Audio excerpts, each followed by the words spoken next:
Oke, Assalamualaikum warahmatullahi wabarakatuh.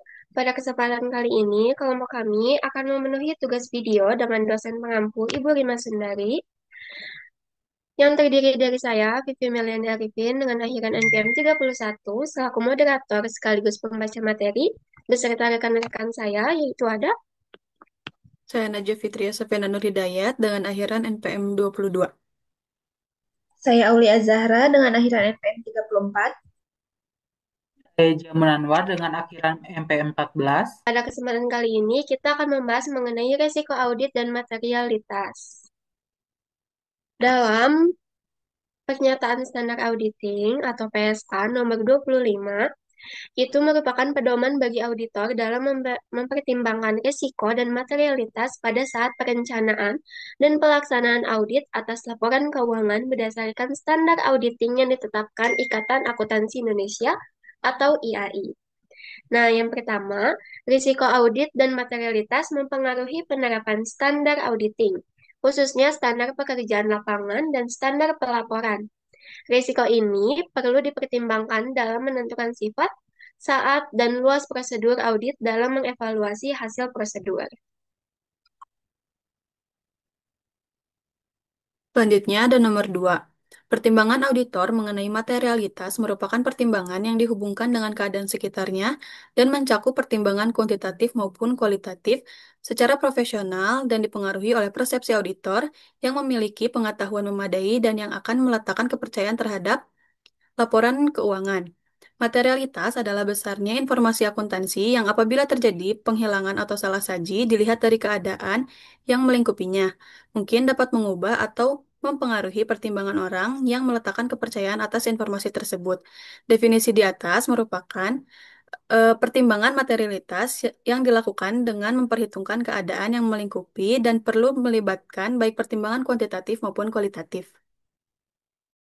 Yang ketiga, auditor harus mempertimbangkan risiko audit dan materialitas untuk yang pertama untuk merencanakan audit dan merancang prosedur audit untuk memperoleh bukti audit kompeten yang cukup. Juga dalam evaluasi apakah laporan keuangan secara keseluruhan disajikan secara wajar dalam semua hal yang material sesuai dengan prinsip akuntansi yang berlaku umum di Indonesia sebagai dasar memadai untuk mengevaluasi laporan keuangan.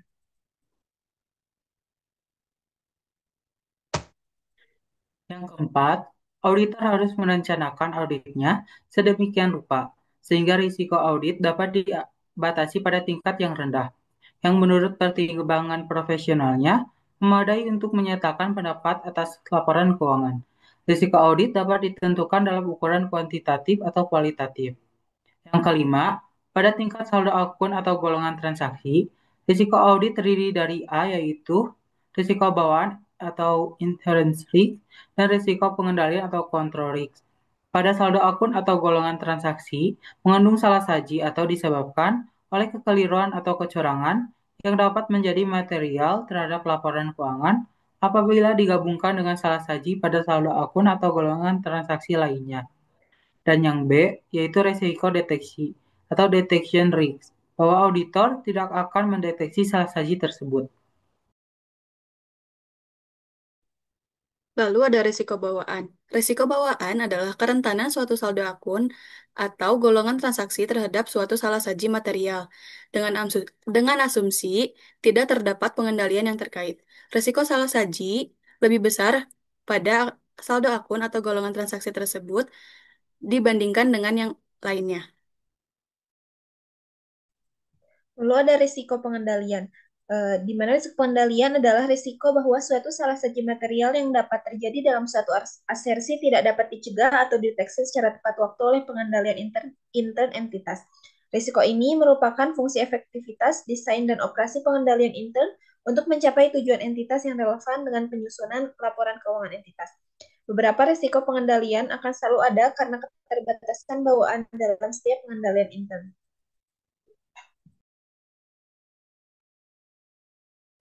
Risiko deteksi. Risiko deteksi adalah risiko bahwa auditor tidak dapat mendeteksi salah saji material yang terdapat dalam suatu asersi. Risiko deteksi merupakan fungsi efektivitas, prosedur audit, dan penerapannya oleh auditor. Risiko ini timbul sebagian karena ketidakpastian yang ada pada waktu auditor tidak memeriksa 100% saldo akun atau golongan transaksi. Dan sebagian lagi karena ketidakpastian lain yang ada, walaupun saldo akun atau golongan transaksi tersebut diperiksa 100%. Ketidakpastian lain semacam itu timbul karena auditor mungkin memilih suatu prosedur audit yang tidak sesuai, menerapkan secara keliru prosedur yang semestinya, atau menafsirkan secara keliru hasil audit. Ketidakpastian lain ini dapat dikurangi sampai pada tingkat yang dapat diabaikan melalui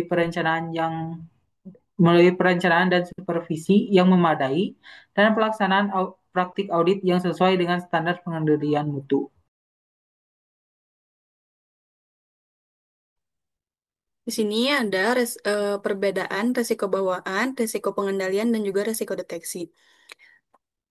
Resiko bawaan dan resiko deteksi pengendalian berbeda dengan resiko deteksi. Resiko bawaan dan resiko pengendalian ada terlepas dari dilakukan atau tidaknya audit atas laporan keuangan, sedangkan resiko deteksi berhubungan dengan prosedur audit dan dapat diubah oleh keputusan auditor itu sendiri.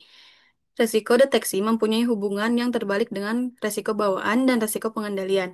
Semakin kecil resiko bawaan dan resiko pengendalian yang diyakini oleh auditor, semakin besar juga resiko deteksi yang dapat diterima.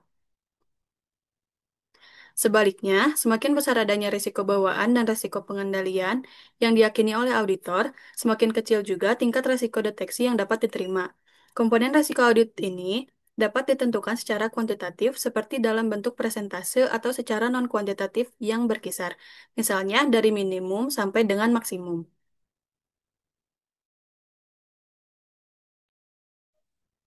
Nah, berikut adalah rumus untuk mencari risiko audit, yaitu AR, di mana AR adalah overall audit risk, eh, itu IR dikali CR dikali DR, di mana IR yaitu inherent risk, CR yaitu control risk, dan DR adalah detection risk.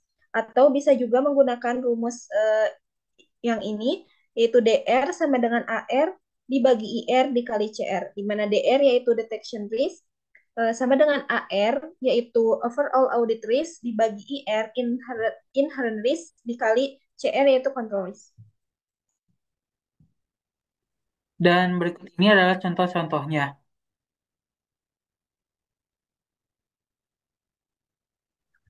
Oke, baik. Kita langsung masuk ke bagian kesimpulan, yaitu risiko audit dan materialitas merupakan dua konsep kunci dalam perencanaan dan pelaksanaan audit laporan keuangan. Risiko audit adalah kemungkinan auditor memberikan opini wajar atas laporan keuangan yang sebenarnya mengandung kesalahan material. Risiko ini terdiri dari risiko bawaan, risiko pengendalian, risiko deteksi. Lalu materialitas adalah besarnya kesalahan atau kelalaian dalam laporan keuangan apabila diketahui dapat mempengaruhi keputusan pengguna laporan tersebut. Nah, auditor menggunakan pertimbangan profesional untuk menetapkan ambang batas materialitas, baik secara kuantitatif, angka, maupun kualitatif, konteks. Jadi, hubungan antara resiko audit dan materialitas bersifat saling mempengaruhi. Semakin tinggi resiko audit, maka auditor harus menurunkan tingkat materialitas atau meningkatkan pengujian untuk memperoleh keyakinan memadai bahwa laporan keuangan bebas dari salah saji material. Oleh karena itu, pemahaman yang tepat tentang risiko audit dan materialitas sangat penting agar auditor dapat merancang strategi audit yang efektif dan memberikan opini audit yang andal. Terima kasih kepada Ibu Rima dan teman-teman yang sudah menonton video laporan kami. Cukup sekian dari kami. Semoga presentasi hari ini dapat memberikan inspirasi bagi kita semua. Wassalamualaikum warahmatullahi wabarakatuh.